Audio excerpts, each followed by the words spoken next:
আমার মা আমাকে বললো পাশের ঘরের চেয়ারের উপর আমার লাল ব্লাউজটা আছে নেবে। ভালো কথা, আমি তো পাশের ঘরে গেলাম, চেয়ারের উপর 10 মিনিট খুঁজলাম, আশেপাশে খুঁজলাম, কোথাও আমি লাল ব্লাউজ পেলাম না। মাকে বললাম মা লাল ব্লাউজ কোথায়? মা বললো হ্যাঁ জানোয়ার, অন্ধ হয়ে গেছিস, তুই পারবি না কিছু, চোখ খারাপ হয়ে গেছে, চিতা ঘাটতে ঘাটতে খারাপ হয়ে গেছে। তারপর নিজে আসলো, নিজে এসে দেখলাম চেয়ারের উপর দিয়ে গোলাপি ব্লাউজ নিল। আমি বললাম এটা তো গোলাপি ব্লাউজ।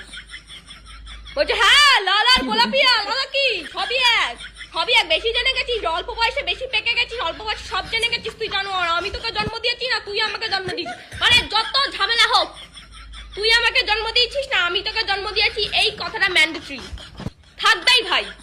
আমি কি জানি না কে আমাকে জন্ম দিয়েছে, মানে আমি দিয়েছি না তুমি দিয়েছো আমি জানি না। আর আমি এটা বুঝতে পারলাম না যে একটা ব্লাউজের সাথে মানে জন্ম দেওয়ার কি সম্পর্ক আছে, জন্মটা কোথা দিয়ে আসছে? আর তুমি রং বলতে পারবে না, তুমি রং বলতে পারবে না ঠিক করে, আর আমার দোষ? আমি অন্ধ হয়ে গেছি, আমি ব্লাউজ খুঁজে পাই না। তুমি রং বলতে পারবে না, আমি কোথা দিয়ে খুঁজে পাবো? গোলাপি আর লাল কোন দিক দিয়ে এখনো, মানে সবকিছুতেই আমার দোষ হয়।